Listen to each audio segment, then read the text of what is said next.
After the pipe and fresh penile pummeling the proctonauts of the DNC were down for from 2016 to present, theories abound as to what tack they'll take. But with fall in the offing and many a ballot box eager to be stuffed by votes from the recently deceased, the time to turn their hold card and reveal their platform is upon us at last, and oh, it's a fucking doozy. Up in New York, where the fourth most powerful Democrat in the United States Congress, Congressman Joe Crowley, was knocked out by a young woman, Alexandria Ocasio-Cortez, a big progressive, calls herself a democratic socialist. In order for us to feel safer in our streets, our churches, our schools, and our homes, we must abolish ICE. What's this tell you about where the Democratic Party is going today? Yeah, she represents the future of our party.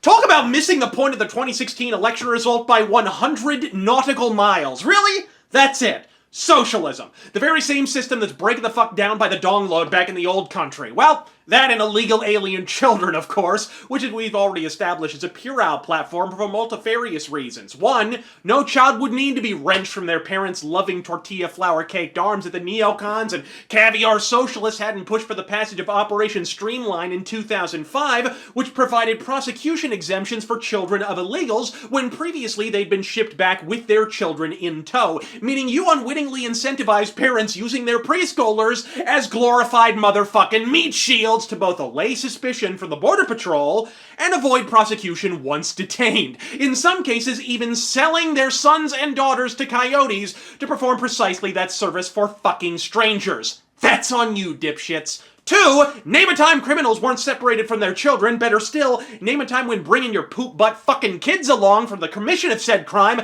didn't result in stiffer penalties. Where are the hordes of frothing fuckwads marching in the streets so the local smack dealer can play yo-yo with his younglings? Unlike many illegals, they didn't even sell the kid to human smugglers. And 3, the project was actually expanded under Obama as a kind of ass-backward appendage to your beloved DREAM Act, meaning more DNC votes and a tinfoil comforter for Federico. But none of these points even fucking matter, folks, because the issue will be dead by ballot time. Thus, the recent pivot to outright socialism. 1, a federal jobs guarantee.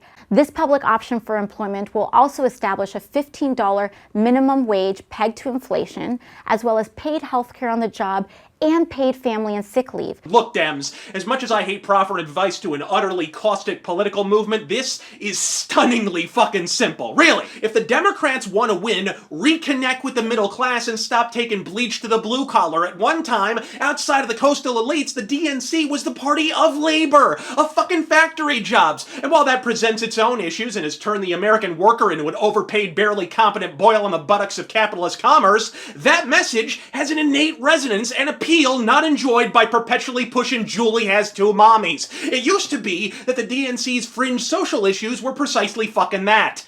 Fringe! Garnish on the periphery of the piping hot country omelet that was your political positions. But today, it's the entire fucking spread, and you sincerely wonder why you're starving to death. Imagine if Olive Garden, slowly over the course of decades, mind you, began transmogrifying their undercooked fucking spaghetti into a plate of parsley. All the salad, breadsticks, and macaroni alla pasta won't staunch the stench of starvation, my friends. Ask Venezuela. And if you're looking at Che Guevara for your deliverance, a man who turned firing squads into fashion statements, don't be surprised when your newly minted utopia gives you a .44 caliber facial. What the Democrats appear committed to refusing to fucking learn over the last 2 years is that garnish is not a goddamn meal. Why do I say this? Because after the presidential paradigm implosion of 2016 and getting blown the fuck out in the midterms 6 years before fucking that, their proposed solution was to make parsley their entire platform.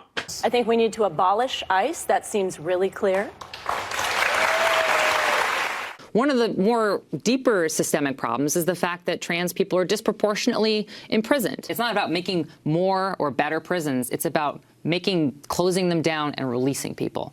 So we should be releasing trans prisoners. You've talked about you looking to get criminal justice reform, anti-military. Not reform. Dismantling the criminal. We need to restructure and dismantle the criminal justice system. Dismantling the criminal justice system. To make matters worse, they're making matters worse. U.S. Senator Dianne Feinstein is running for her 5th term against California State Senator Kevin De Leon. I can tell you half of my family would be eligible for deportation under the executive order, because if they got a false social security card, if they got a false identification, if they got a false driver's license prior to us passing AB 60, if they got a false green card, and anyone who has family members, who are undocumented knows that almost entirely everybody has secured some sort of false identification. That's what you need to survive, to work. Her experience didn't win over the California Democratic Party, who voted 65% in favor of liberal De Leon. That's right, folks. Dianne Feinstein just got bitch slapped by her own fucking party, gang. I got more access to grind than Gimli with his shrieking faux moderate virago. But whatever her stance on gun control, and it is indeed ludicrous, Kevin De Leon doesn't even believe in the Second fucking Amendment. This is a ghost gun. This right here has ability with a .30 caliber clip to disperse with 30 bullets within half a second.